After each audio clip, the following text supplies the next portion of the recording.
I really try to attend to the student as a person as opposed to the category of student. And this has a number of ramifications along the way in terms of thinking about the student as a person, in terms of what motivates them, what intrinsically motivates them to learn. There's lots of studies out there that tell us that students learn and acquire information more readily when they're intrinsically motivated to learn it as opposed to just doing it for the grade. So I try to tweak my classes as much as I can within reason, within the kind of content that we still have to deliver to accommodate that. So in practice, that means meeting with the students a lot, offering them opportunities to diverge from the syllabus if they want to, if they are inspired to. So I want my students to embrace risk. I want them to have the freedom to fail. So what this means, practically speaking, is that I give students an option to write a paper as they normally would, let's say in my literature courses. But I also give them the option to develop a final project with me based on their own interest that's related to the topics, subjects, and methods that we'll be doing in the course. And we start on that early, like the first or second week, so that they can pursue some ideas and realize that it doesn't have to work or they hit a dead end. We can work around it. But get them, again, to move out of this logic of a final grade, as it were, as being the summation of what their education experience is in the 16 weeks that we share together. And also to break down a little bit of that category student, where particularly at a university as large as Purdue, where they'll have very large classes, they get to have real face-to-face interaction with a faculty member. I read their writing, I talk over their ideas with them, you spend time. And all those things mean, I think, and again, I don't know how innovative this is that you care. You care about their learning, you care about their growth, both intellectually and personally, and you make a commitment to that. So there's an emerging field called visual studies.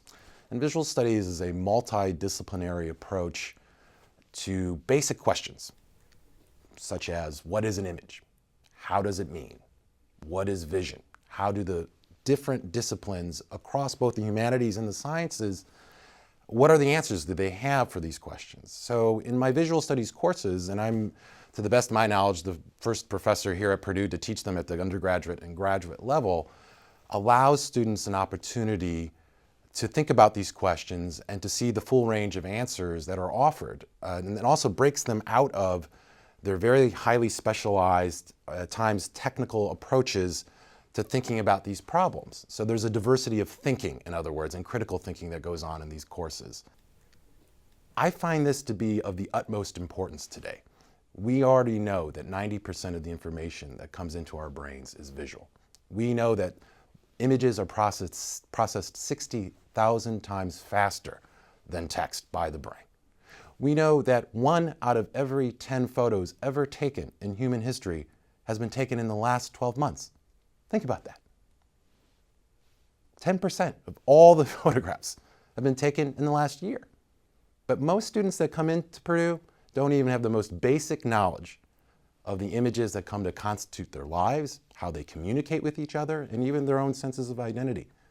And given the fact that the internet is roughly 40% images and social media even higher at 70%, I find that these are questions that the university should be allowing students to think about. It's certainly, I think, one of the areas in visual studies that allows multiple disciplines. I have engineers in these courses, I have agriculture students, I have humanities students, I have technology students in there.